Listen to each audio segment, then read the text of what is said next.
నాకు ఒకటింటి మేము రైతులము, మేము ఎప్పుడు కానీ బుక్కెడు అన్నము తిని బతికేటోళ్ళము, అడిగితే తిని కూడా బతికే పరిస్థితి వస్తుంది మాకు. రైతులు పంట పండించుకుంటేనే బతుకుతాం. ఇప్పుడు ఏమి వెనక ముందా అయినా పంట పోతుంది. దయచేసి మీ వీడియో వాళ్ళకి చెప్తున్నా, దండం పెడతా, నేను మనస్ఫూర్తి చేస్తున్నా.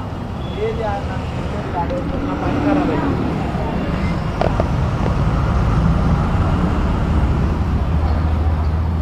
మళ్ళీ 6 నెలల పంట పోతుంది. అట్లా నేను దయచేసి 2-3 రోజులు అయినాక నేను ఒక్క రోజు మొత్తం కూర్చోమన్నా బాయి కడుతున్నాను.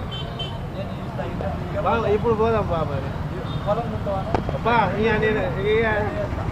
పొలం చూస్తా అంటే నేను నా పని వస్తుంది. పని పోదాం బాబా, నాకు ఇద్దరు ఇచ్చేదాన్ని ఫస్ట్ తిందాం మరి. ఫస్ట్